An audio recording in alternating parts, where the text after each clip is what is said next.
Vinland Saga Season 2, Episode 17 was hands down the most powerful, the most impactful, and I believe the best episode of the series to date. It has the action we were anticipating, while only a couple of minutes when you have Snake versus Thorfinn. Really, ending up in a draw is about the best you could ask for because both of these people are just insanely talented. But the star attraction would be what would happen with Gardar and Arnid, because ultimately, should they even run, where do they go? And after Snake mortally wounds him, how do you carry on? And to see this episode with its goodbye and the life flashing before your eyes, all you can say after watching both of their stories unfold, and a woman who knew that her husband was going to die and that running off would make her punishment all the worse, she decided to give him a happy ending. Seeing how much he suffered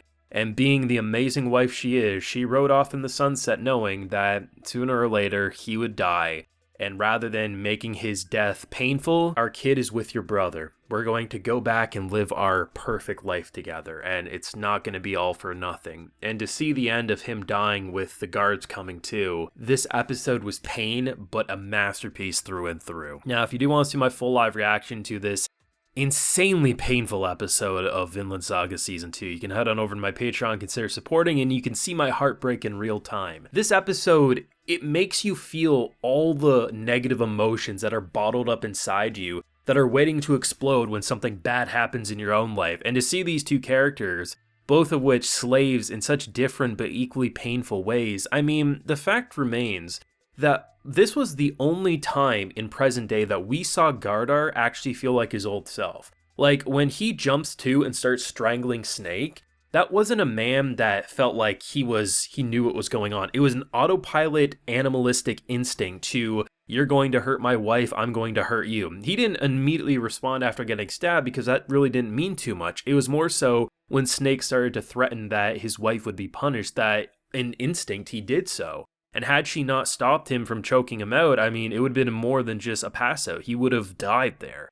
And to just see this moment, because I think we so rarely get life flashing before your eyes moments in anime. And when we do, it's a pretty typical directing choice, right? Like the character starting to pass out, they remember all the things, and then they die. What Vinland Saga did over the course of a good dozen minutes, I mean, it constantly goes back from him not quite realizing what's reality to fiction, like he'll be riding and he'll be seeing all these slaves, all the slaves being him, and he doesn't realize, he just looks at them as poor bastards, or he'll imagine things that aren't there, like his son riding on the horse in front of them, or remembering things that have happened, like their beautiful family. And it's not until he reaches like moments before his death that he realizes he never should have went with those men, that he should have really looked at his wife's face and known that it wasn't worth it, and that we need to leave men behind to protect our village. And the fact that he just promises, never again, I'll never leave you, that's the moment when the onions start getting peeled, because you're like, yep, this is his dying moment.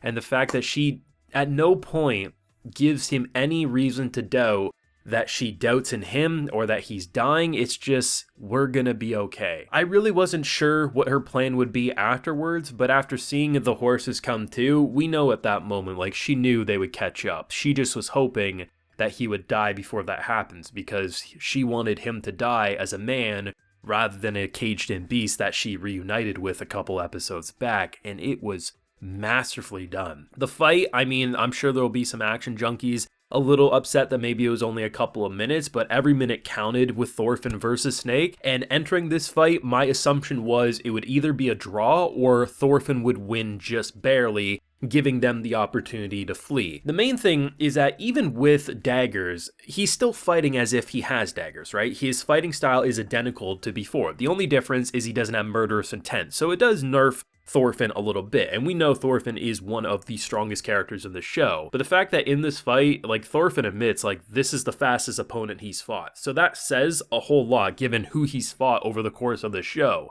So the fact that it really did feel like a draw, it felt like a mutual, neither one of them could finish it, and had maybe Thorfinn been in his angry boy mindset like in season 1, who knows where that fight would have went with both of them pretty exhausted. This is what I love about Vinland Saga. These characters are going lightning fast, they're jumping, they're bobbing, they're weaving, they're getting kicked in their sides. Over a couple of minutes, when they finally are at a safe enough distance to catch their breath, they're almost ready to just sit down and go to bed, because that should exhaust anyone, insane warrior or not. And that's what made it a memorable fight. At the end of the day, this was all about Snake killing Gardar. He recognizes that he is scum. His men are scum. We've done horrible things. We have fake names. We can't go back to a normal life, and that's why we run away. But at the end of the day, does that just mean if 5 of my men get brutally killed by this man, that his life is worth more, right? It's something that there is no answer that would calm Snake down. Essentially, he cares about his men, he likes you, he doesn't want to see you beaten, but you broke the rules, he follows the rules, and that's why he stabs. And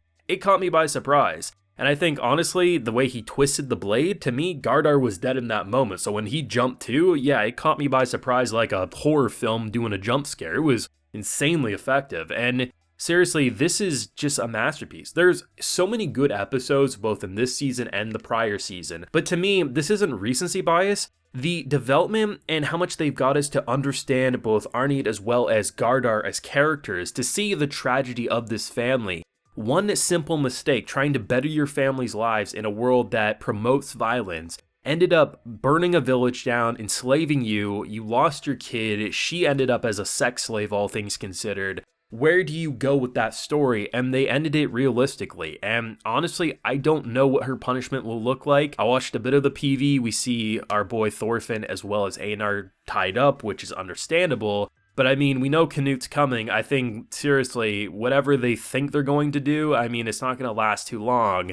And man, this episode was pain. Seriously, one of the most effective directing episodes, both with the use of music, letting characters not speak, but just look at them with this OST playing, the directing, going from he's hallucinating to he's thinking of the past, he's thinking of what he wants the future to be. Like, we know if he ran up to his son, if his son was still alive and he actually could see him, like, he wouldn't know him, right? He wouldn't know him, be like, hey, dad's home. He couldn't recognize, right? But the fact that that's what he wants to believe, and who doesn't want to see a man who suffered as much as him have that chance? Like, he's made mistakes, he's made plenty of mistakes, but that simple cart ride towards the sunset, I'm just so thankful that, I mean, I fear for what's going to happen to her, but I'm just so thankful at least one of them got to die believing that there was a peaceful outcome just if we take a quick nap. And this was beautiful. It was tragic. It was brutal and violent. It was everything that makes Vinland Saga amazing over